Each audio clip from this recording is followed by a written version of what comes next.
Un oaspete neprevăzut de Robert Toma. Traducerea Dina Cocea. În distribuție Radu Beligan, Gina Patrichi, Damian Crâșmaru, Mariana Mihuț. Regia artistică Constantin Dinischiotu.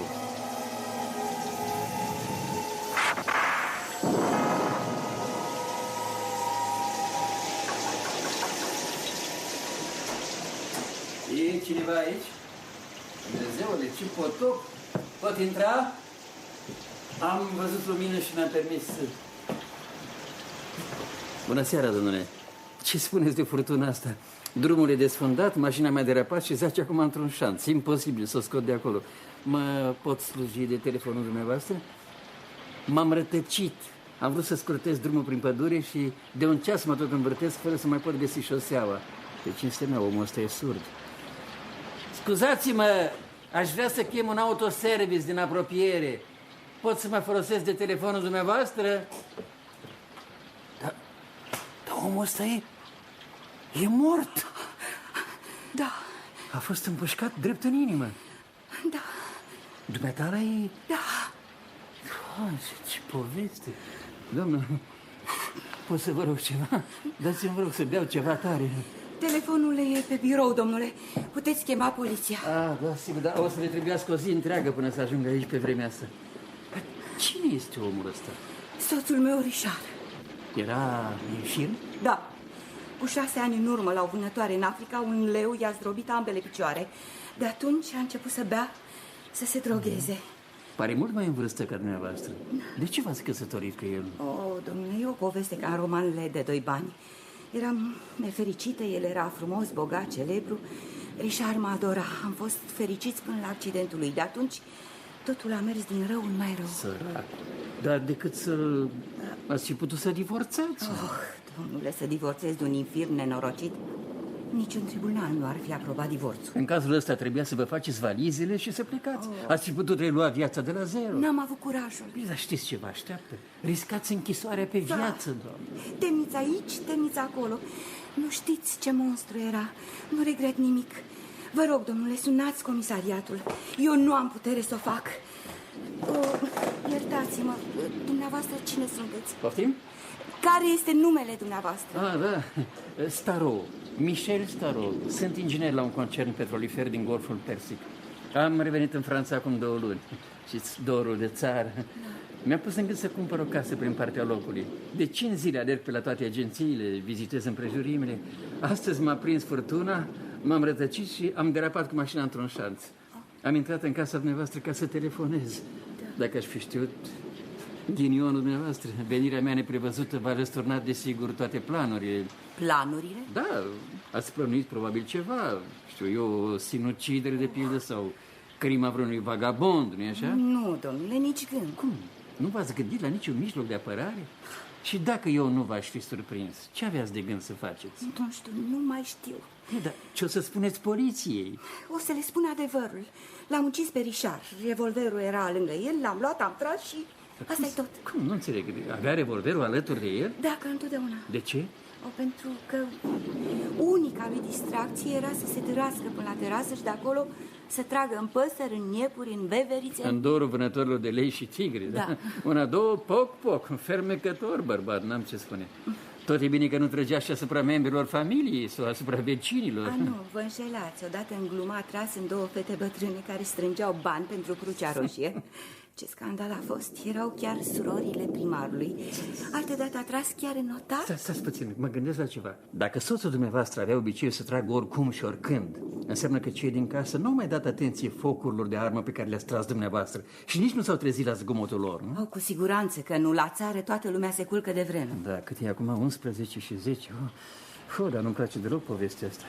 Când ești martor la așa ceva, sfârșește întotdeauna prin a fi suspect poliției.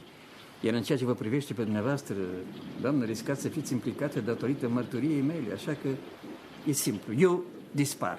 Și vă jur că nu scot o vorbă despre ceea ce am văzut aici. Gata, am fugit. Nu, domnule, stați puțin, e cu neputință. Uitați esențialul, nu mai puteți pleca de aici. De ce? Pentru că mașina dumneavoastră este în șanț la 2 pași de casa noastră. Poliția nu e chiar tâmpită. Vor găsi amprentele dumneavoastră. Camera asta e plină de urmele pe care le-ați lăsat. Mizeria, dracule, aveți dreptate. Iată-mă prizonier aici, era să fie, acum ce mă fac? Da, poate că totuși aș mai putea să vă ajut într-un fel. Să mă ajutați cum? Pot să mă întorc la mașina mea și să aștept, să zicem, un sfert de ceas. Un sfert de ceas? Da, și între timp vă duceți repede în camera dumneavoastră, vă culcați, iar eu îmi refac intrarea. Trezesc toată casa și împreună îl descoperim pe soțul dumneavoastră asasinat. De către cine? Mister. Desigur, un hoț de drumul mare. Dom'le, dar vă dați seama că sunteți pe cale să deveniți complici. Nu înțeleg. De ce vreți să mă ajutați? Să vă compromiteți pentru mine? De ce? Știu și eu. Mă gândesc că poate soțului dumneavoastră îi se cuveneau acele gloanțe. Și mai e ceva. Sunteți simpatică, foarte simpatică, asta e. Știți, nu sunt obișnuită să se poarte cineva cu mine atât de frumos. Vă mulțumesc. Dar nu pot să mint. Trebuie să plătesc. Dați-mi... Nu, stați, așteptați. Am găsit o soluție. Da. Nu vreau să vă sfârșiți zilele în închisoare. O să ne descurcăm altfel. Cum? O să îndrumăm pe polițiști pe o pistă falsă. O să le oferim un vinovat a cărui vinovăție să fie evidentă. Evidentă? Da, un ins din afara casei. Nu se poate ca soțul dumneavoastră să nu fie avut nenumărați dușmani. Hai să-i găsim unul și să lăsăm să se creadă că a fost ucis din, să spunem, din răzbunare. Asta nu se ne compromite pe niciunul din noi. Da, dar ce fel de dușman? Nu are importanță. Un om care survine în timpul furtunii, trage și dispare. Asta e. Iar eu depun mărturie că am văzut o umbră dispărând în noapte și astfel devin un martor providențial. Nu mai sunt doar un vizitator neprevăzut și stingheritor. Da, dar asta înseamnă că poliția va aresta poate un ins nevinovat. Deloc. Subtilitatea constă în a dirija provizoriu bănuielile asupra unui necunoscut. Până când poliția o să-l găsească și până ce respectivă își va dovedi nevinovăția, câștigăm timp, înțelegeți? Da. E o manevră de diversiune. Înțeleg. Și acum spuneți-mi repede, dintre toți oamenii pe care îi cunoașteți, cine ar fi avut vreun motiv să vă ucidă soțul? Nu știu. Nu, concentrați-vă. Poate în Africa, nu? Gândiți-vă, colegi, colaboratori, asociați. Nu, Richard era violent, dar era corect în toate relațiile lui de afaceri. Și să-i găsim atunci un dușman de dată mai recentă. Cele două fete bătrâne. Nu, astea din milostivenie l-au iertat desigur de mult. Poate arhitectul care i-a restaurat casa și pe care, fără motiv, l-a concediat și n-a vrut să-i plătească nici măcar proiectul pe care îl comandase. Nu, ne trebuie un motiv mai puternic, mai uman. Poate notarul. Notarii nu-și ucid clienții, cel mult îi fură. Dumnezeu, nu văd cine. Un om cu care Richard să fie avut un conflict, un proces, un accident. Un accident. Am găsit. Acum 4 ani, Richard izbutise să-și adapteze la mașină fotoliul lui de infirm. A putut astfel să conducă din nou. Era unica lui bucurie, dar avea nebunia vitezei. Într-o zi, la o încrucișare de drumuri, a lovit și a omorât un copil, un băiețel. A urmat un proces și Richard s-a ales cu suprimarea permisului de conducere și o amendă. Numai cu atât? Da, pentru că Yvonne, infirmiera lui care se afla lângă el în clipa accidentului, a depus mărturie că băiatul s-a aruncat în fața mașinii și că, deși conducea foarte încet, el nu l-a mai putut ocoli. Și care era adevărul? Cine știe. N-a avut nimeni din noi curajul să asiste la proces. Dar părinții copilului, cum au reacționat? De disperare și de furie. Se pare că tatăl la tribunal l-ar fi amenințat pe Richard care să-l omoare. Perfect! Iată omul care ne trebuie. Ce s-a întâmplat? Ce a devenit el? Nu știu, nu l-a mai văzut nimeni de atunci. Era un canadian venit în vacanță cu soția și fiul lui. Se pare că s-au reîntors în Canada. Foarte bine. Ăsta este asasinul nostru ideal. Omul ăsta, turbat de furie, s-a reîntors după 4 ani ca să se răzbune. Până să-l descopere poliția în Canada, putem câștiga o săptămână, 2. Cum îl chema? Nu știu, nu mai știu. Parcă un nume irlandez. Trebuie să-ți amintești, e foarte important. Nu, am uitat. Descrie-mi-l cel puțin. Yvonne, infirmiera, spunea că era un tip slab, de talie mijlocie. Și cu barbă. Perfect. Date destul de vaci. Pe ce dată a avut loc accidentul? Să spuneți. 16 iunie. Așa, am nevoie de niște foarfeci. Foarfeci? Niște clei de lipit și o foaie de hârtie. În sertarul de la birou. Atenție, asta, nu te atinge de nimic. Amprentele, o să înțelegi îndată. De ce? Nu, spuneți-mi de ce vreți să mă ajutați. De ce? De fapt, nici eu nu știu. Sunt un sentimental tâmpit, asta e. Și apoi mă gândesc că nu e cu putință ca bunul Dumnezeu sau dracu să fi vrut să mă răstoarne cu mașina în șanț la numai 100 de metri de casa dumneavoastră, fără un scop anume. E un semn al destinului, nu? Al fatalității. Era scris să vă fiu de folos. Așa. Un moment. Așa, poftim. 16 iunie suntem chid. Domnule, Ce? bricheta. E bricheta mea. Nu te speria pentru atâtea lucruri. Prinde-o, poftim. Domnule, sunteți un om nemaipomenit de bun. Mulțumesc. S-ar părea că toată lumea doarme încă, nu? Da, soacră mea are un somn atât de adânc, iar infirmiera stă la etajul 2. Deasupra noastră e camera fiului meu, François. Aveți un fiu? Da, dar nu este fiul lui Richard. Când m-am căsătorit cu el, l-a recunoscut, dar după accident a început să-l urască. Câți ani are? Aproape 17. Atunci a auzit cu siguranță focurile de armă. Oh, nu, sigur că nu. Știți, îi dau somnifere, calmante pentru nervi. E bolnav? A avut o meningită când a fost mic și e puțin nevrozat. Domnule Staro, acum chiar nu mai pot să vă ascund nimic. Dacă nu l-am părăsit pe Richard, e din cauza lui François. Îl teroriza. Numai eu îl puteam apăra. Și cu asta vă șantaja, nu-i așa? Da. Și astă seară v-ați spus ceva în legătură cu fiul dumneavoastră și de aceea ați tras asupra lui. Da, m-a amenințat că o să-l internez într-un spital de boli nervoase. Are dreptul legal, este tatălui. Da. Doamne, cât de ciudată e viața. Vă aflați aici de câteva minute și am impresia că ne cunoaștem de mult. Da, și eu la fel. Poate de ce am simțit nevoia să vă ajut. Gata, să nu ne mai gândim decât la ceea ce avem de făcut. Urcați-vă repede sus, puneți-vă un halat, apoi bateți la ușa soacrei dumneavoastră și cereți, știu eu, orice. Da. Faceți zgomot ca să audă și infirmiera. Restul mă privește. Ce aveți de când să faceți? Am să trag 2-3 focuri de revolver în gol, ca și cum asasinul ar fi tras chiar în clipa aceea, Richard. Apoi dispar, dumneavoastră țipați și descoperiți din întâmplare pe soțul dumneavoastră asasinat. Înțeleg. Decalaj de orar între adevărata crimă și împușcăturile auzite. Eu arunc revolverul în grădină și când o să-l găsească poliția, o să tragă concluzia că acel canadian l-a omorât pe Richard în urma unei discuții violente. L-a dezarmat pe soțul meu, trăgând în el cu propriul lui revolver, etc., etc. Exact. Vă dau 4 minute, nu mai mult. O să mă grăbesc. Domnule Staro, mai aveți timp să anunțați poliția. Vă compromit într-o asemenea aventură. Chiar nu regretați nimic? Nu, nimic. Ce vreme miserabil! Nu blestemați! Datorită acestui potop mi-am descoperit un prieten neprevăzut.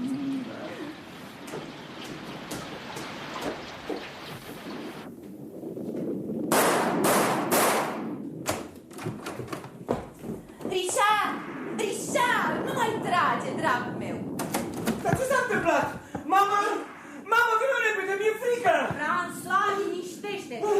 Nu s-a întâmplat absolut nimic, du-te și te culcă. Richard se amuză să tragă în pisici. Dar ce se întâmplă? Ivona!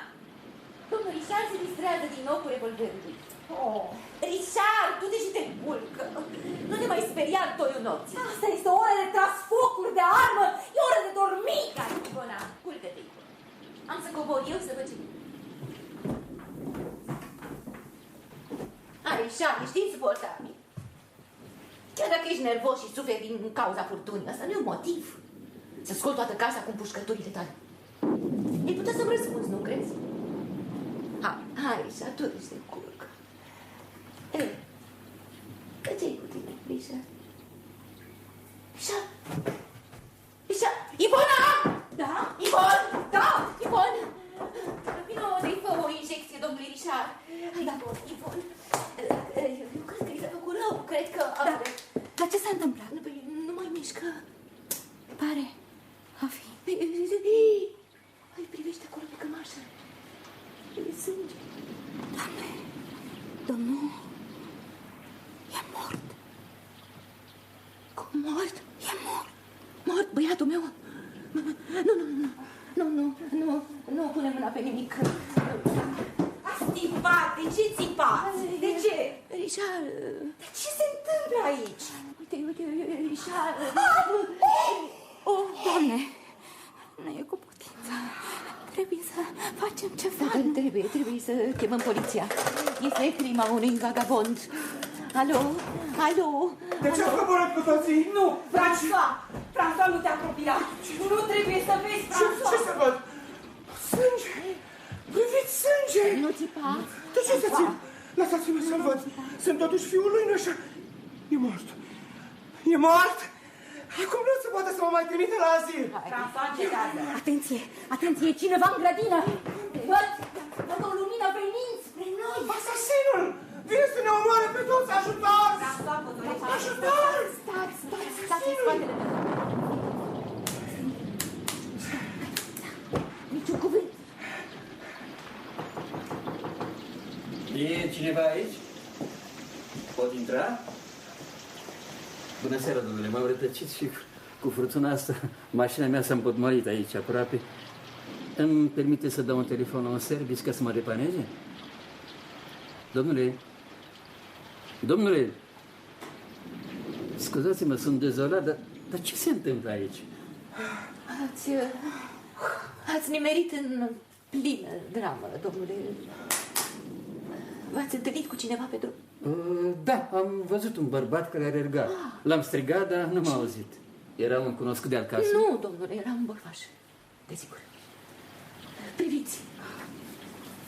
Uitați, fiul meu a fost asasinat chiar acum câteva minute, domnule. Îmi pare rău, e groaznic. Da, sper că prezența dumneavoastră aici ne va permite să identificăm asasinul. Da. Ce-i asta? Ce-i asta?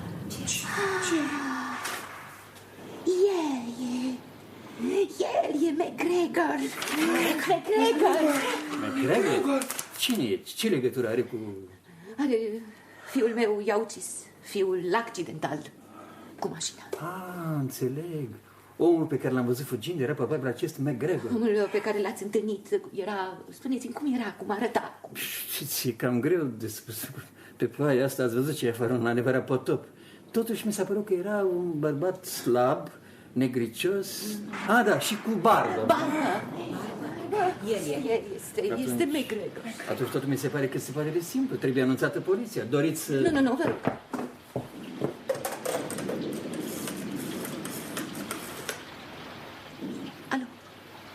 Alo? Comisariatul de poliție? Doamna Varne la telefon. Trebuie să ne trimiteți de îndată pe cineva. Da, o treabă grozitoare. Fiul meu a fost asasinat, domnule comisar. Și noi știm cine este ucigașul. A îndrăznit să-și semneze crima. Este un martor care l-a văzut fugind. Ni l-a descris perfect. Este fără eroare posibilă. Da, domnule comisar. Nu, nimeni nu se mișcă. Nu se atinge de nimic. Vă așteptăm. Ivon, du-te și fă-ne niște cafele mari. Noaptea va fi lungă. Ura! McGregor s-a răzbunat! Bine a făcut! Pac!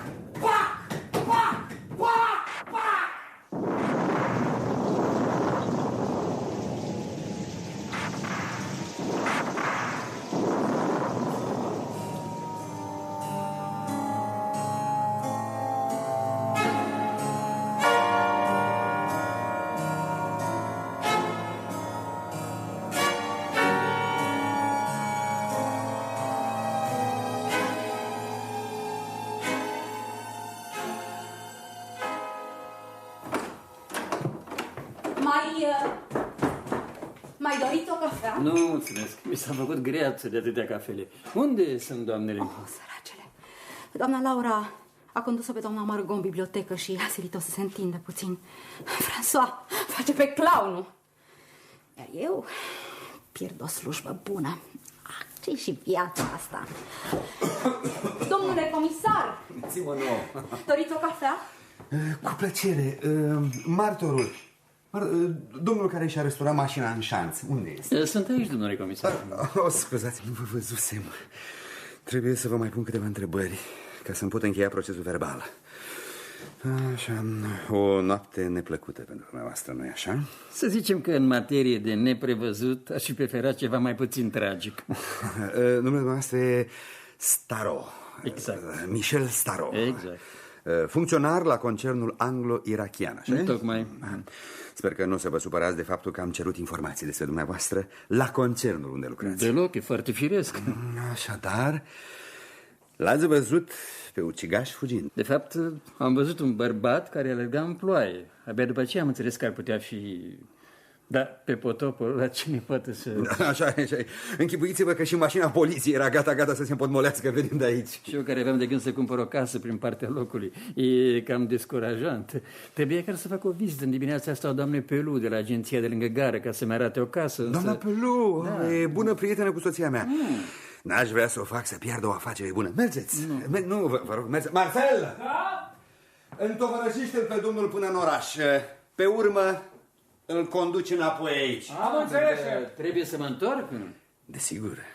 Sunteți martorul numărul 1. E foarte important să fii martorul principal. E bine, atunci, puțin îmi pasă de doamna Pelu, rămân aici. Bine. Marcel! Da? Telefonezi-i domnului Pelu că domnul Staro este reținut aici. Am înțeles, telefonez doamnei Pelu. Și acum, dacă toți sunteți aici, să-mi completez fișa. Care este funcția dumneavoastră la Anglo-Irac? Eram inginer, dar de 6 luni am fost avansat șef peste serviciul inginerilor. Frumoasă avansare. Doamna Varney, vă rog să o ajutați să liniștească pe François. Lasă-mă! Vreau să ascult și eu ce spune. Tinere, eu comand aici. Du-te în camera dumitale, e un ordin. Nu vreau! Am revelații importante de făcut. O să te ascult când ți-o veni rândul. Domnișoare. Da. Luați. Sigur. Hai, François! Hai, François! Iertați-l, drama asta l-am nebunit. Nici o ameliorare, tot... Din ce în ce mai rău. E, ce să-i faci? Săracul. Doamnă Varney, în afară de infirmiere, mai dispuneți de alt personal de serviciu intern? Nu, ne aflăm departe de oraș, iar soțul meu cu firea lui... Nu înțeleg. Cum se mai simte soacra dumneavoastră? Și ea... Soacra se simte foarte rău. Nu, asta n-are nicio importanță. Credeți-mă, doamnă, iau sincer parte la... Sigur, lucrul este important, domnule. Ancheta. Sigur. Vreau ca justiția să zdrobească pe acest McGregor. Ce ați făcut până acum? Ne străduim, doamnă, ne străduim. Am și pus pe roate acțiunea. Îl căutăm în mod activ pe acest canadian care pare să fie autorul crimei. Institutul medico-legal și laboratorul ne va spune dacă revolverul găsit azi dimineață de oamenii mei în grădină e cel care l-a ucis pe domnul Varney. S-au descoperit de asemenea numeroase amprente în acest salon. Unele din ele aparțin locuitorilor acestei case, altele domnului... Care e numele dumneavoastră? Staro, Michel Staro. Da. Spuneam deci că toate amprentele fiind delucidate rezultă în mod logic că ultimele 2 amprente încă neidentificate sunt ale criminalului McGregor. Cum?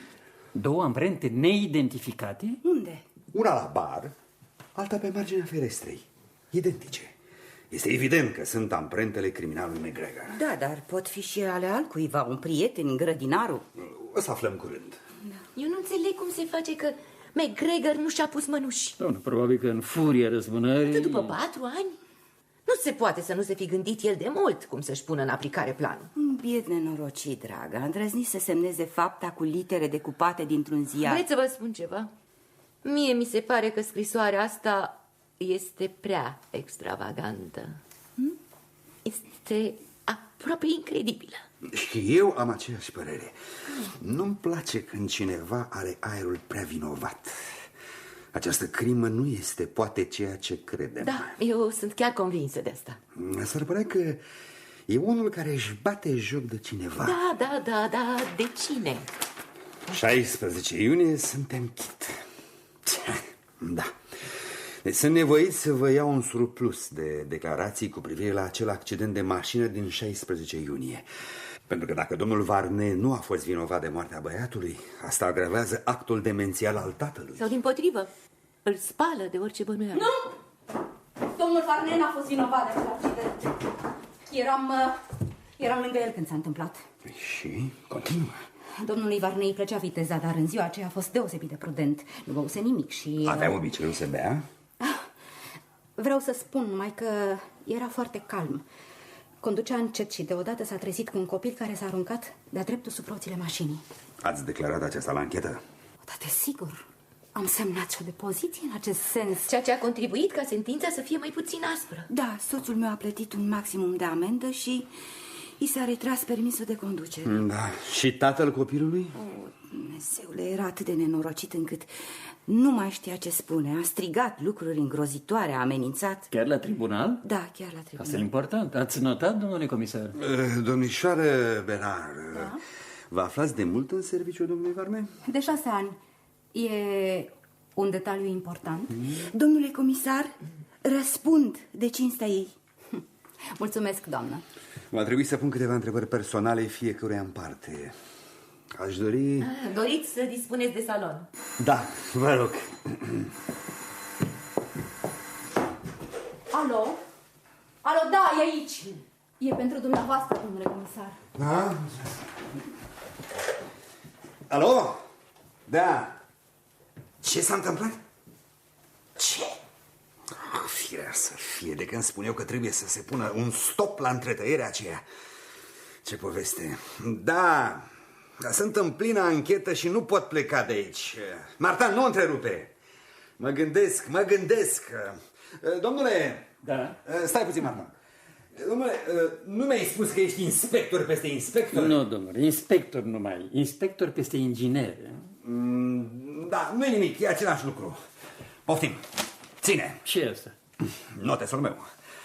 În lipsa mea te-aș ruga să scrii tot ce știi despre ce s-a întâmplat aici. Mai mult, ar fi bine chiar să pui întrebări la cei din casă și să treci în notesul meu răspunsurile lor. Da, domnule comisar, cred că glumiți. Refuzați să mă ajutați? De ce? Vă stincherește ceva? Nu refuz, dar eu nu sunt decât martorul. Și asta mi-e de ajuns. Toată drama de aici nu mă privește. Tocmai, cu atât mai mult, domnule Staro. Puteți fi imparțial. De altfel, dacă refuzați să mă ajutați, nu vă mai înscriu ca martorul numărul 1, ci ca suspect numărul 2. Așa că v-am încuiat, nu? Dar eu nu sunt decât martorul. Un martor trebuie să ajute ancheta. Revin peste 3 sferturi de oră. Până atunci, scoateți untul din ei, fără milă. Alo, Martin, sosesc. Domnule comisar, vă rog, nu mă puneți în situația asta, nu pot. Domnule Staro. Marcel! Domnul Staru este consemnat aici din ordinul meu. Nimeni nu are voie să iasă. Am înțeles! Las un jandarm la poartă. Să și eu ce fac acum? Nu știu cum să vă mulțumesc pentru ajutorul pe care mi-l dați. Singurul lucru care m-ar mulțumi ar fi să se facă cât mai repede lumină în drama asta și să pot pleca, doamne. Da, deci comisarul nu este un prost. L-a adulmecat ceva în neregulă și... toate adevărurile nu au fost încă spuse. Da, vor fi, cred. Laura, Da. dar tu ești palidă. Du-te și te întinde. Nici nu mai îmi simt oboseala, dar ca să vă fac plăcere, uite, mă duc. Vezi? Ivona, du-te și fă o cafea domnului Staro. Mulțumesc, dar nu mai beau, doamne. Nu, Ivona, da, du-te totuși și fă o cafea. Da. Domnișoara Bernard este foarte devotată, nu-i așa? Da, ține mult la noi. A dovedit-o adesea. Ca de pildă în ziua de 16 iunie. Eu cred că poliția a și dat de urma lui McGregor. Mie, omul ăsta e nebun. Să aștepți 4 ani. Câtă perseverență.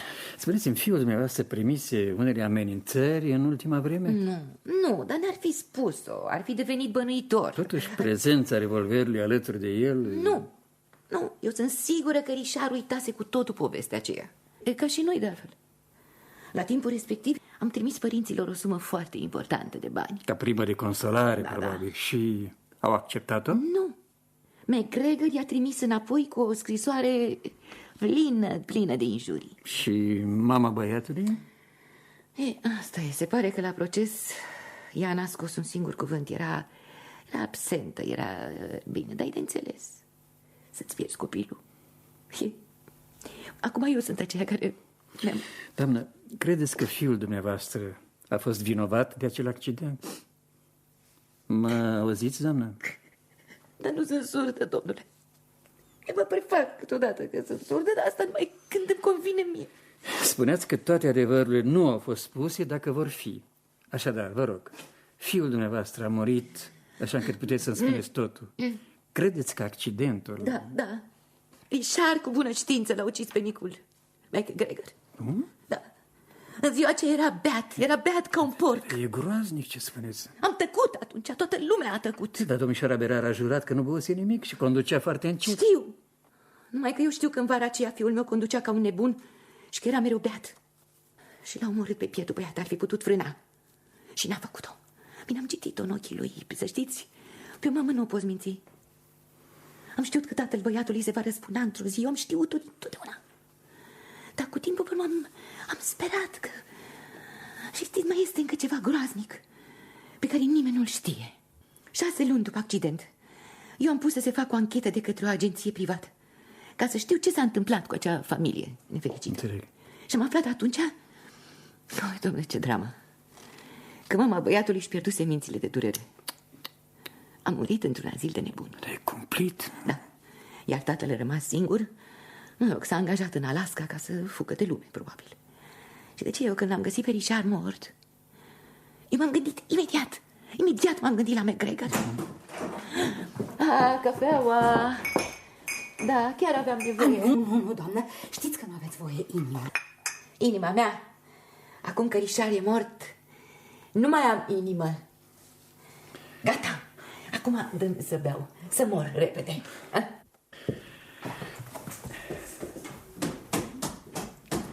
Mă iertați, doamnă Varne, dar eu totuși trebuie să vă pun câteva întrebări. Am înțeles că François era doar fiul adoptiv al lui Richard. Da. Credeți că ar fi putut exista între ei o ură stupidă? Nu, nici gând. Richard îl iubea foarte mult. Care este exact boala lui? Să notez asta măcar pentru comisar, să-i dovedesc că am avut bunăvoință. Da, dar François nu-i bolnav. El e doar nervos, puțin extravagant. Se află la vârsta când orice tânăr vrea să fie interesant. Domnișoara Berar se ocupă de el? Da, dar mai ales mama lui. Se adoră. François ar face orice pentru ea și ea pentru el. Și ea pentru el. Da. Încă o întrebare, doamnă, puțin mai delicată. Nora și fiul dumneavoastră mai erau încă o căsnicie fericită? Asta cum aș putea să spun? Nu știu, înainte de accident, Richard era un bărbat superb. Laura și el se adorau. Dar de când e invalid, nu știu cum să știu, dar o mamă nici nu poate să știe. Doamnă, nu puteți sau nu vreți să-mi răspundeți? Nu, domnule, eu nu știți, v-am spus, nu uitați, eu sunt întotdeauna surdă când îmi convine mie. Așa, bine, refuză să răspundă. Să notăm și asta pentru comisar. Iată ăsta o să mă scoată din minți. L-am închis în camera lui. Am săturat de toată familia asta. O casă de nebune, asta e o casă de nebuni. Dacă înțeleg bine, domnișoara Ivon, în casa asta aveți de îngrijit 2 bolnavi. 2? 4, domnule. Da, 4. Dumneavoastră credeți că regina Margot e sănătoasă la cap? Și tânăra doamnă Varne? Ea are crize de neurastenie teribile. Nici nu-i de mirare. Se mărită cu un explorator seducător și se alege apoi cu un monstru într-un fotoliu de invalid. Și cum de-ai putut suporta toată această frumoasă familie? Pentru că mă plătesc bine. Logic, nu? Într-adevăr, logic. Domnul Varne era chiar atât de rău pe cât mi se spune? Cu mine se purta frumos când nu-i ascundeam sticlele de coniac.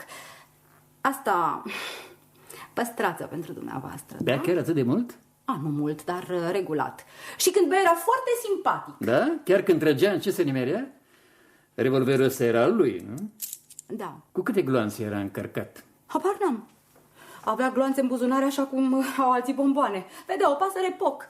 Ce vreți dacă nu mai putea trăgea în elefant? Trăgea în vrăbi, nu? Și ieri seară își luase revolverul cu el? Se poate, nu știu. S-o fi gândit că fugind de ploaie se va trezi cu un iepure drept în bătaia puștii. Și în chip de iepure s-a trezit nas în nas cu un anume MacGregor. Știu și eu. Poate. Poate. S-ar părea că ceva te pune pe gânduri, domnișoară Ivon. Te gândești că s-ar putea ca cineva din casă să fie... Nu. Este imposibil. De ce e imposibil? Pentru că o secundă sau 2 după ce s-au auzit focurile de armă, ne găseam toți 4, sus pe palier, întrebându-ne ce se întâmpla. Da, așadar... Ia, să scrieți asta în carnetul comisarului. Este foarte important. Mă scoate din cauză. De acord, scrie. Să nu căutăm mai departe. Da, el e McGregor, ucigașul, el e precis. Adică, să sperăm că e McGregor. Da. Alo, da? Nu, comisarul lipsește vreo oră, așa se spune. Cine îl caută? O clipă. Din partea comisarului șef, ce-i spun? Dă-mi receptura. Alo, sunt Michel Staro, martorul principal.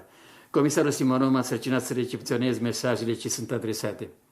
Da, notez, vă ascult. Da. Da, am notat. De îndată ce se întoarce o să vă telefonez. Vă salut. Ia să vedem ce am notat. S-a dovedit că Varnet conducea întotdeauna cu viteză.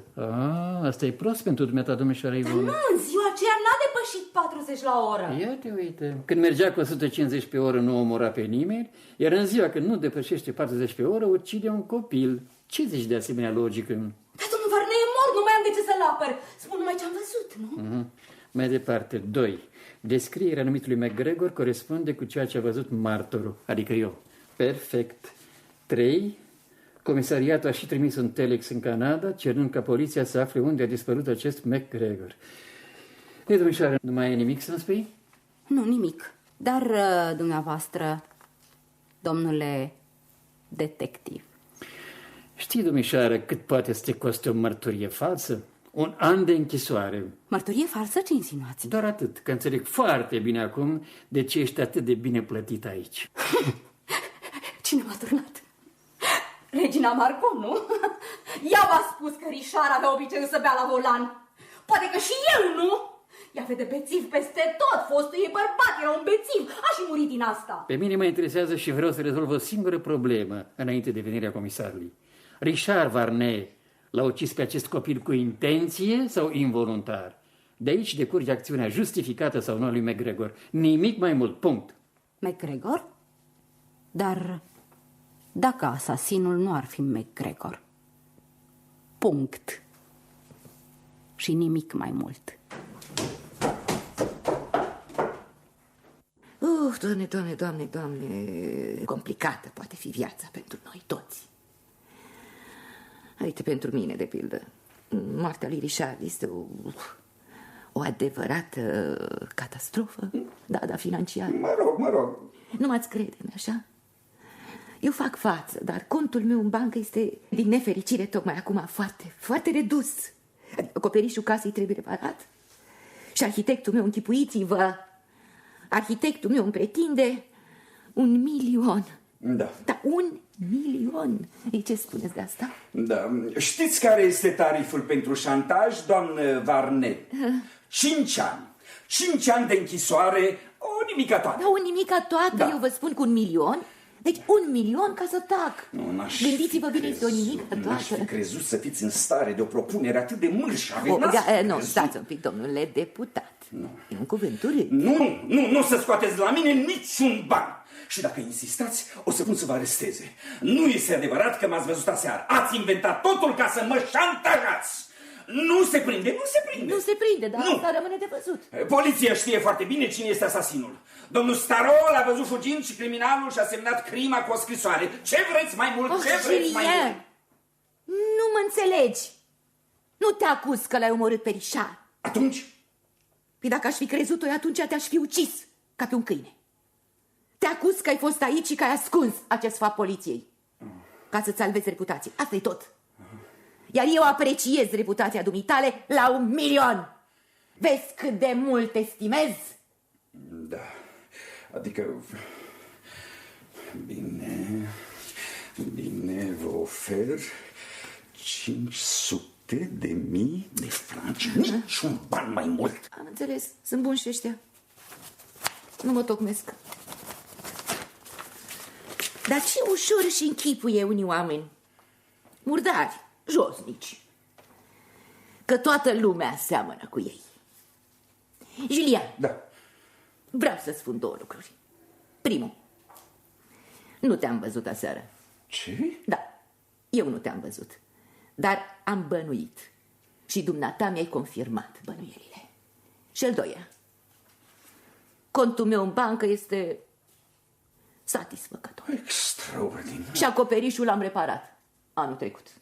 Dar am vrut să fiu edificată asupra dumitale și îți mulțumesc că m-ai ajutat să te văd așa cum ești. Nemaipomenită. Și poți de azi înainte să contezi pe tot disprețul meu. Julia, ce surpriză! Da, domnul Ferron a trecut pe aici din întâmplare și eu l-am sfătuit să te aștepte, draga mea, că ai nevoie să te mai destini. Mulțumesc, Margot, ești drăguță că te-ai gândit. Ei, da, sigur că m-am gândit, era firesc. Din afecțiunea, încrederea. Da, Astea nu au preț. într-adevăr. Julia, sunt la capătul puterilor. Da, să fim realiști, Laura. Cred că ar fi bine să nu ne mai vedem un timp, așa cred. Înțeleg. Sunt prins și cu alegerile comunale, așa că... Așa că ce? Margot mi-a făcut o demonstrație de fals șantaj dintre cele mai reușite și cu un tupeu. Am rămas siderat. Cum? Ce să spun? Siderat. Știe de noi doi? Precis. Și ca supliment m-a anunțat că va declara poliției că m-a văzut aseară aici. Te-a văzut ieri aici, Dumnezeule meu? De fapt, pretinde că m-a văzut, ceea ce nu e același lucru. A imaginat un scenariu foarte abil. Mă rog, pe scurt, totul depinde de cuvântul meu, de greutatea cuvântului meu. E groaznic, ce ne facem? O să fim zdrobiți. Dumnezeu. Trebuie să facem ca ea. Joacă teatru, jucăm și noi. Ea spune că m-a văzut, eu spun că minte. Da, dar amprentele tale. Care? Cum care? Pe bar, pe fereastră. Poliția crede că sunt ale lui McGregor. Dar dacă Margot declară că te-a văzut, poliția o să-ți verifice amprentele tale. O să spun că sunt vechi de câteva zile. Nu se poate, Julien. Ei au spus că sunt urme proaspete. Așa?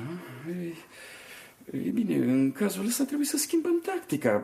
Cum? Să mărturisesc că am fost aici. Da, am venit, am stat de vorbă cu Richard și am plecat. L-am lăsat bine sănătos, etc. Da, dar nu e prea prudent. Mare idiot am fost să mă aplec asupra lui și să-mi pierd bricheta. Mare idiot. Fii atent. N-avem de ce ne teme atâta timp cât ei aleargă după McGregor.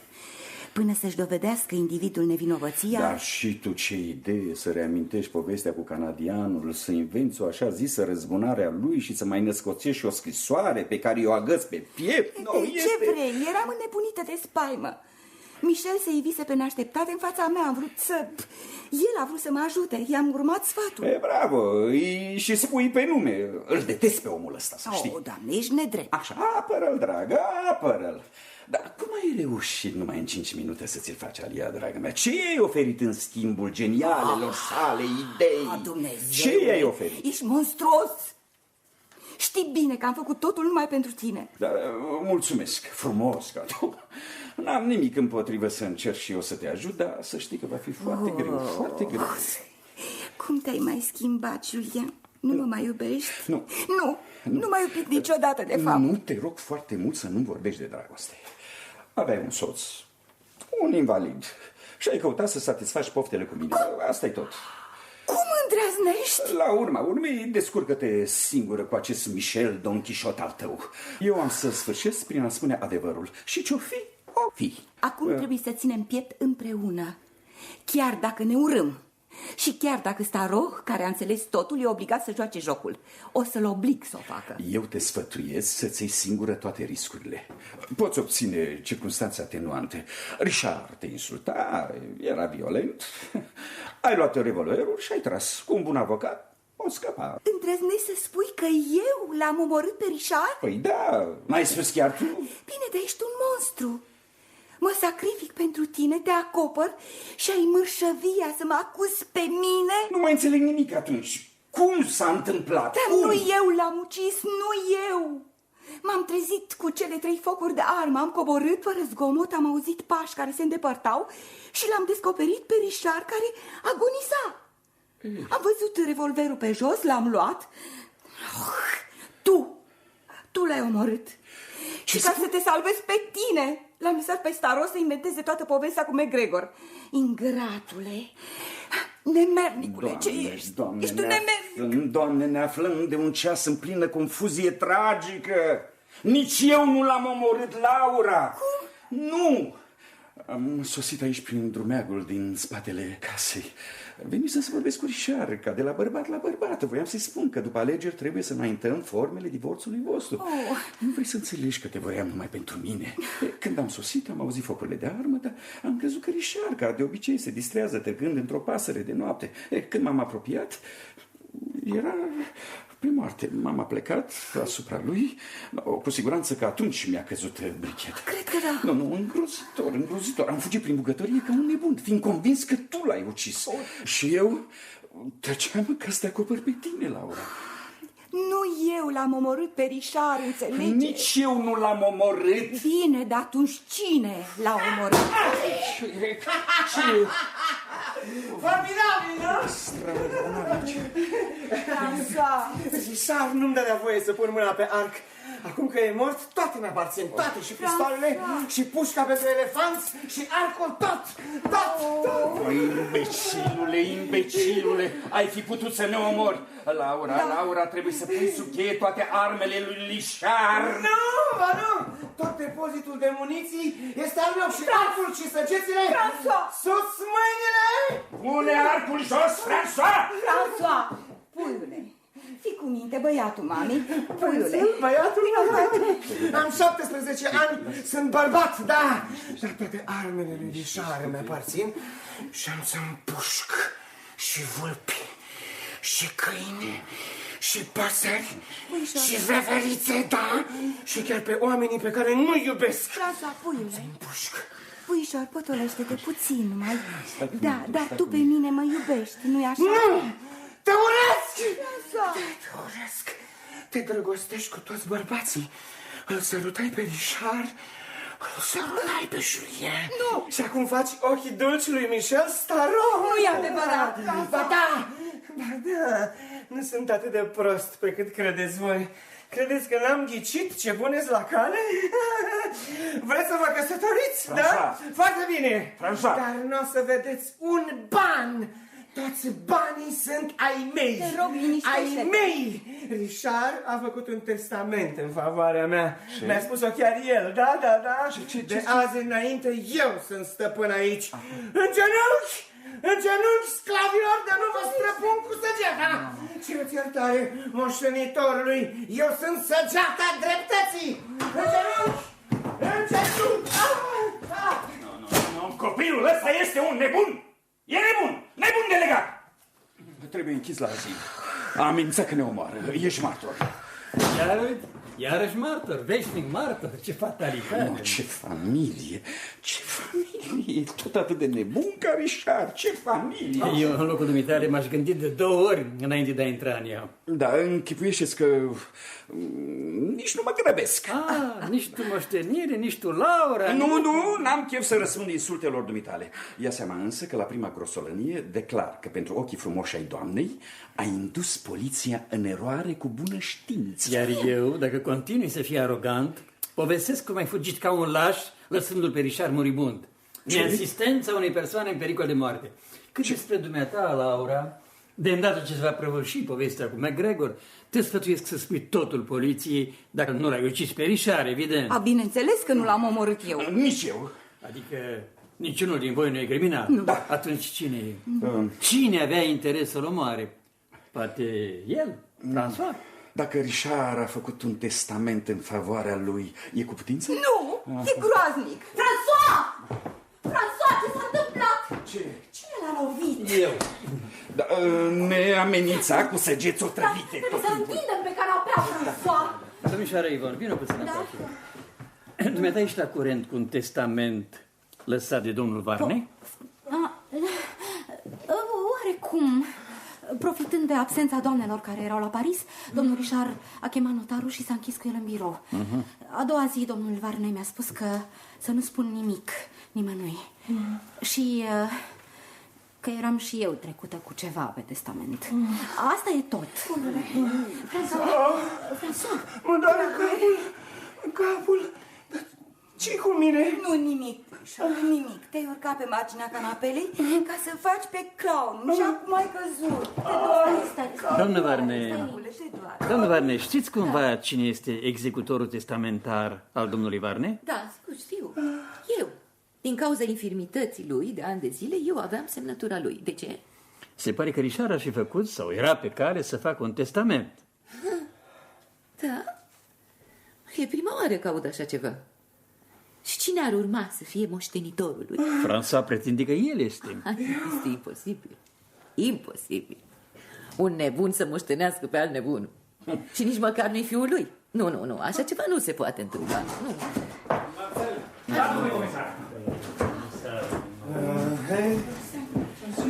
Bine, vă aduc noutăți. Și încă ce noutăți, dar să le iau la rând. Mai întâi dumneata, domnule Staro. Informații de la patrulul dumitale, de la poliția de moravuri și chiar din India. Ați fost până acolo? Închipuiește-ți că da. Felicitări. Mulțumesc. Informații bune, moralitate excelentă, moravuri bune, legitimații în regulă. E soțul ideal. Mai departe, veștile din Canada. Mi-au tăiat răsuflarea. Se confirmă că doamna McGregor a decedat, că el s-a angajat într-o uzină din nordul Alaskei, săracul. Ați dat de urma lui McGregor? L-ați arestat? Nu, De ce? pentru că de mai mult de un an McGregor e mort. Cum? Iată și confirmarea actului de deces. Bine, da. Și atunci? Ei, da? Mă vedeți năucit? Păi da, sigur, e firesc. Asta schimbă totul. Când ești mort de un an, nu te apuci să decupezi litere dintr-un ziar și să... Deci McGregor nu a putut să-l omoare pe Richard. Nu, deci altcineva l-a omorât. Cineva care era la curent cu povestea accidentului, nu? Și cu amenințările lui McGregor, care a profitat de ele. Așa e. Da. S-a încercat o manevră diversionistă spre a înșela poliția și să o abată pe o pistă falsă. Manevră clasică. Dar ați văzut, n-a ținut mult. Și atunci, asasinul? În Canada nu e. Deci e aici. Mă iertați, domnule deputat. Cum? Nu e departe de aici. Și totuși eu am zărit pe drum în timpul furtunii un om care părea că... O coincidență, desigur. În acest caz, ancheta trebuie luată de la capăt și pe alte baze. Domnule comisar, e ceva care trebuie lămurit. Să revenim la cele două amprente neidentificate. Le-ați atribuit lui McGregor, ori ele nu pot fi ale lui. Atunci, ale cui sunt? Ale mele. Da. Sunt ale mele. Mi ieșise din minte. Ieri seara am venit să stau de vorbă cu Richard. O problemă personală cu privire la alegeri, ceva confidențial. Pe scurt, l-am văzut pe Richard și am plecat după un sfert de oră. Precizez și o jur că nu eu l-am omorât pe Richard. Bun, o să consemnăm. Vă rog chiar. Poate să confirme cineva prezența dumneavoastră aici? Desigur, doamna Margot m-a văzut și mi-a amintit-o chiar adineauri. Da. Exact, domnule. Da. L-am văzut pe domnul Ferron ieri seară. Așa. Și mie nu mi-a spus nimic? Ați tăcut cu bună știință. Știți care este tariful? 2 luni de închisoare. Dragă doamnă, nu trebuie niciodată să-ți bagi joc de poliție. Comisare, eu trebuie să fiu înainte de ora 6 în oraș să mă întâlnesc cu prefectul. Pot pleca? Vă rog, dar vă aștept mâine dimineață la ora 8 la comisariat să semnați depoziția. Mulțumesc. În regulă, comisare. Bună seara. Vă conduc, Bună seara. Dar eu, domnule comisar, tot mai sunt obligat să rămân aici? O să plecați când o să vi se spună, nu înainte. De acord, nu trebuie să urlați. Domnișoară Ivon! Da? Condu-mă la etaj. Da. Trebuie să revăd locuri, să pun sigiliu pe arme. Nu! Nu să nu vă aduceți de arme! Vă interzic! Toate armele sunt ale mele, vă interzic! Domnule Staro, Da, doamnă? trebuie să-ți vorbesc. Evenimentele se precipită. Nădejde ești un om rezonabil.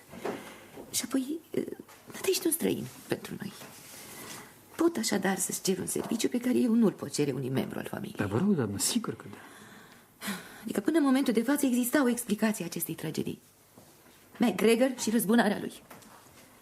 Dar acum urma aceasta a căzut, nu? Este evident așadar că vinovatul este cineva din casă. Eu i-am întins o cursă lui Julien, inutilă, și am dovada că nu este el. 2 persoane nu pot fi bănuite. Laura și Ivon. De ce? Pentru că eram toate 3 împreună în capul scării, o secundă după ce s-au tras focurile. Deci nu pot fi ele. Cu condiția, uitați principalul, ca cele 3 focuri să fi fost cele adevărate. Nu, domnule Staro, nu mă mai încurca. Îți afirm că aceste 2 femei nu sunt vinovate. Auzindu-vă atât de categorică, să spune că știți cine este asasinul. Știți cine e? Eu îl adoram pe fiul meu. Era soarele meu. Un bărbat superb. Păi a intervenit accidentul. L-am văzut schimbându-se din zi în zi, l-am văzut devenind sadic, infernal. Era un monstru, era. Chiar mie, mama lui îmi făcea o oroare. Și nu credeți că o astfel de fiară trebuia suprimată? Ce? Cine ar fi putut să o facă dacă nu ființa care i-a dat viață? Nu? Singura care ar fi avut dreptul, datoria. Doamnă, vreți să mă faceți să înțeleg că dumneavoastră ați... Eu nu pot să-ți spun mai mult. Vreau numai... S-ar putea să mor subit. Și ancheta să se împotmolească sau să fie arestat un nevinovat. Și atunci iată care este misiunea dumitale, domnule Staro. Da, vă ascult, doamnă. Ești prietenul nostru neprevăzut. Trebuie să rămâi mai departe, prietenul nostru, până la capăt. Ia scrisoarea asta și ai să o deschizi când ai să crezi dumneata de cuvință. Domnului procuror al Republicii. Doamnă, ori ați comis această crimă care mi îngheață sângele în vine, ori acoperiți pe cineva. Răspunsul este în mâinile dumitale. Când vei crede de cuvință, dumneata vei face ce-ți dictează conștiința. Doamnă, vă rog, luați înapoi această scrisoare. Nu pot, nu sunt decât un călător rătăcit. Nu am niciun motiv să fiu prietenul dumneavoastră. Domnul deputat a plecat? Da, ne-am certat. Ne-am spus cuvinte definitive. Am aici o scrisoare de la doamna Varney. Da? Îmi dai voie să o deschid? Te rog. Am nevoie de un martor. Da, dacă vrei. Ce spune? Formidabil. Ce? Spune că asasinul este ea. Dumnezeule, dar nu-i cu putință. Nu, ceva îmi spune că nu este ea. Și atunci cine este? Dar nu crezi că poate fi François? Ești convinsă? Mi-aș da și viața ca să știu adevărul. Poți avea încredere în mine, așa cum am avut eu încredere în dumneata ieri? Da. Ce ai de gând să faci? Vreau să-l interoghez pe François. O să încerc să-l fac să vorbească. Dacă nu este vinovat, îți jur că o să-l apăr cu toate puterile mele. Așadar, tot mai ești prietenul meu neprevăzut? Da, din nefericire. Du-te repede, el uite, François, du-te. François! Ce faci, François? François, vrei să mă omori? Nu am încredere în dumneata. Toate armele astea sunt ale mele și nu o să mi le ia nimeni. Dar cine vrea să ți le ia? Comisar. În cazul ăsta ai dreptate. Trebuie să ascundem repede toate armele astea.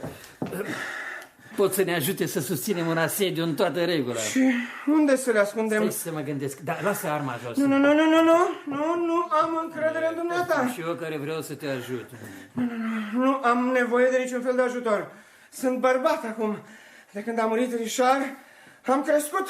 Sunt singurul bărbat aici în casă. Și revolverul ăsta e cel care l-a omorât pe Richard? Da, i-am șterpelit comisarului. Bravo. Știi că în timpul războiului, când eram în rezistență, unii dintre băieți, de câte ori împușcau un inamic, făceau o crestătură pe patul puștii. Da? Ce timpuri minunate! Puteai să o omori și nimeni nu-ți cerea socoteală. Așa, am aflat că odată l-ai amenințat pe Richard că o să-l omori. Da, așa este, e adevărat. Și ți-ai ținut promisiunea, nu? Așa e bine, să faci întotdeauna ce ți-ai pus în gând.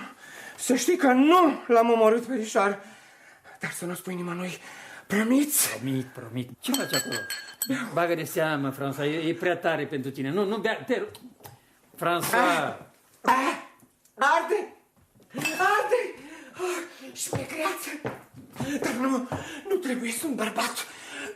Sunt puternic. Ce faci? Semnul. Ce faci acolo? Semnul. Am dreptul la el. Îți bagi joc de mine. Nu. In vino veritas! Eu l-am ucis pe Richard! Nu, nu e adevărat. Ba da! Pac! Pac! Pac! Și cămașa lui deodată plină de sânge. Am fugit! Nu te cred. Spui asta pentru că ai băut prea mult. Faci pe grozavă. Da. Nu, dar mi-ascund jocul. Nimeni nu știe de ce sunt în stare. Toți mă cred idiot. Fals! Sunt periculos. Richard mă ghicise și voia să mă închidă într-un azil. Dar n-am mai avut timp. Pac!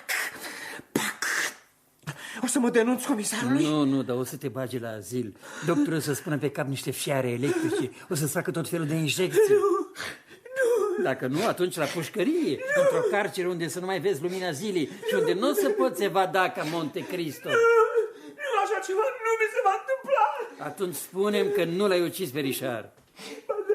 Ba da, eu și o să trag în vai. Tați! Nu mișca! Nu mișca sau trag! Nu mi-e frică de tine, revolverul e descărcat, e gol. L-am încărcat din nou. Poftim!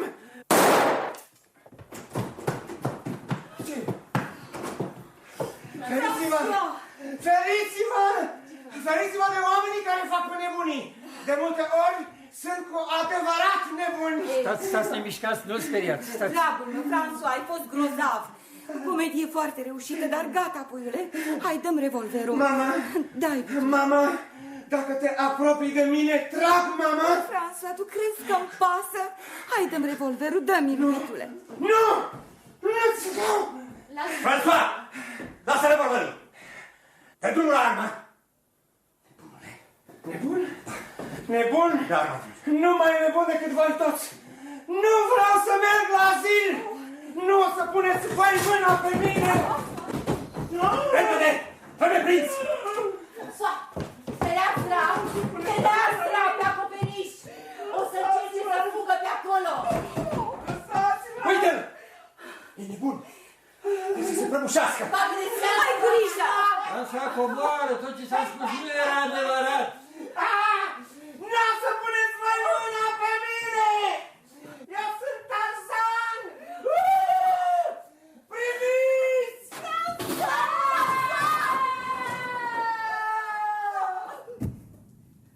E mort. Da.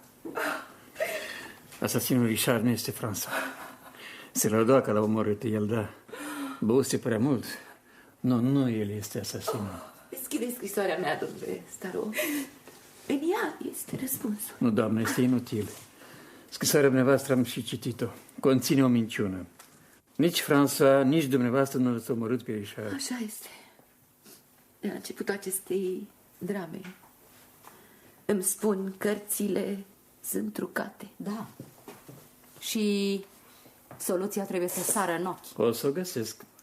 O să o descoper eu.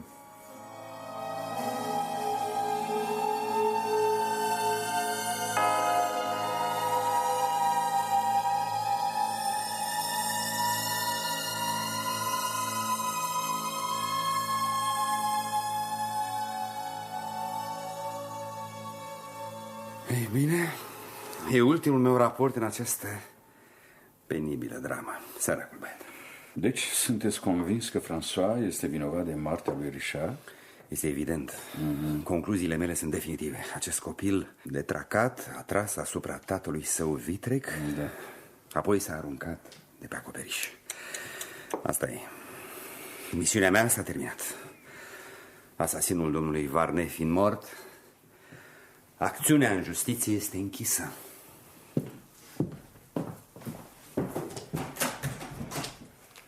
Aș vrea să vorbesc cu Laura.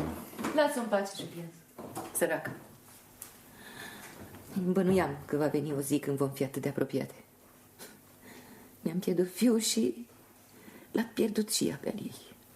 Da. Dacă o să aveți nevoie de mine, doamnă Margot, mașina mea vă stă la dispoziție. Mulțumesc, Julien. Laura! Da. Am de gând să plec cât mai repede din casa asta. Marco. Vreau să mă stabilez la sora mea. Și am să-ți las toate documentele necesare, semnătura mea, ca să fie reglat totul. Da, bine, mulțumesc. Nu, pentru mine s-a sfârșit totul. Ah, domnule Staro. Și dumneata ești gata de plecare? Da, doamnă. Toți fug. Toți, ca șobolanii, când se scufundă vasul. Unde ai fost până acum? Am urcat în pod să văd refugiul lui François, grota lui Ali Baba, cum spunea el. Moartea lui François v-a durut, nu? A fost și pentru dumneavoastră dureroasă, ca și pentru Da, dar nu mă legați unde puștiu ăsta. Mă simt oarecum și responsabil. Ar fi trebuit să găsesc cuvintele care să l-am lăsat să bea. Nu se pot uita niciodată țipetele lui de pe acoperiș. Te rog, sfârșește odată, taci. Are dreptate, Laura. Avem nevoie de liniște. Da, va trebui să uităm. Deci pleci. Și ai uitat că îmi promisesești să mă ajut să-l găsesc pe criminal. Știi că eu am certitudinea că nu François l-a omorât pe Richard. Ce pot face, doamnă? Din păcate nu sunt decât martorul neprevăzut, nu sunt polițist. Da, eu speram că ești. La revedere, domnule. Gata. La drum. La revedere, Laura. La revedere, La revedere. Cine va fi fericită? Sora mea. Ne-am urât întotdeauna, o să ne urâm din nou. La revedere. Săraca Marco. Și ea și eu suntem de acum înainte singure. Nu o să mai îmi pot găsi liniștea pentru François. Știi, Michel, simt în sinea mea că François nu este vinovat. Ceva a fost falsificat în anchetă. Dar ce, nu știu. Ai dreptate. Toată povestea pe care am ticluit-o stătea pe un teren fals. Ca să te ajut, am imaginat și fabricat acea scrisoare. De unde să ghicesc că McGregor era mort de un an. Știi ce? Cred că am descoperit unde este eroarea. Ascultă-mă bine, Michel. Să presupunem că McGregor nu este mort și că vestea despre moartea lui e falsă. Asta este. Aici e greșeala. McGregor, de fapt, nu este mort. În concluzie, el este asasinul. Și atunci totul devine normal, logic. Bine, dar comisarul ne-a arătat certificatul de deces al lui McGregor. Sigur că da. Și totuși ceva îmi spune că McGregor este în viață. Stai puțin să ne punem în locul lui. Fiul și soția lui au murit din pricina sălbăticiei lui Richard. Ura lui crește din zi în zi. Gândurile răzbunării îl obsedează. S-a angajat undeva într-o uzină din Alaska. Acolo se gândește cum să realizeze o crimă perfectă. Și deodată găsește soluția. Să presupunem că unul dintre muncitori sau un coleg este pe moarte. Și uite ocazia visată de McGregor. Uzurpă identitatea omului care este muribund, îl îngroapă oficial. Deci oficial McGregor este mort. Iată liber să-și organizeze răzbunarea. Și așteaptă 4 ani. Și deodată ieri seară McGregor apare în fața lui Richard, îl ucide și fuge. Deci McGregor poate fi liniștit. Nimeni nu aleargă după un mort. Totul este rezolvat. Răzbunarea este înfăptuită și crima perfectă. Nu? Da, Laura, ai dreptate. Totul s-a petrecut așa cum spui. Și nu va fi niciodată pedepsit pentru fapta lui? Dar cineva trebuie să-l recunoască, să-l denunțe. Nu există crimă perfectă, Michel. Un fir de nisip, ceva. Trebuie să intervină ceva, nu crezi? Da, da. Faimosul fir de nisip. Așa e. Nu există crimă perfectă. Odată asasinatul comis, McGregor se va poticni de ceva. Asta e. Furtuna.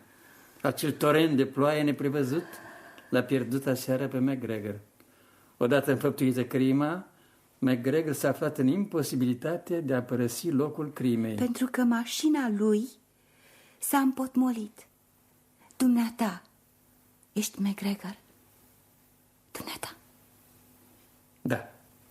De aceea a trebuit să mă întorc.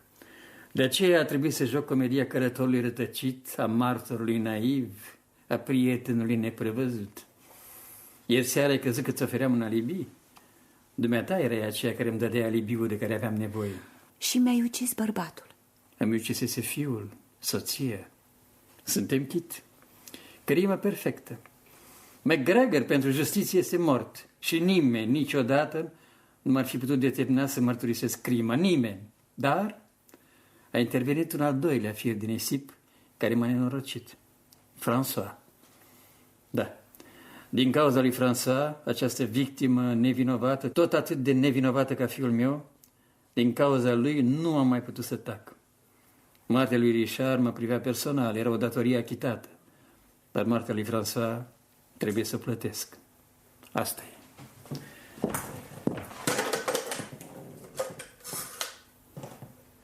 Dați-mi, vă rog, comisariatul, e urgent. Alo? Vorbiți, vă rog, cu doamna Varney. Alo? Dumneata ești, domnule comisar? Da, eu. Voiam să vă spun ceva foarte important, ceva foarte grav. Să vă spun, adică să vă rog, să o convocați pe doamna aceea, mă rog, doamna care se ocupă cu vânzarea imobililor. Da, domnule comisar, vând totul aici. Soacra mea se retrage la sora ei și plec și eu. Nu știu unde, departe. Cât mai departe cu putința. Poftim? Mulțumesc, da. Da, o să încerc să dorm. Să uit. Bună seara, domnule comisar. Laura, de ce? Știu eu. Știu că în cele din urmă criminalul este întotdeauna arestat. Ei bine, măcar pentru o dată îmi permit să schimb regula. Laura, la revedere? Nu. Adio.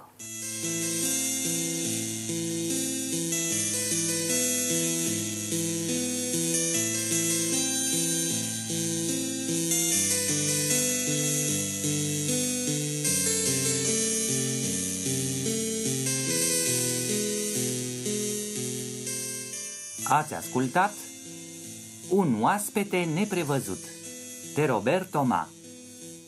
Traducere Dina Cocea.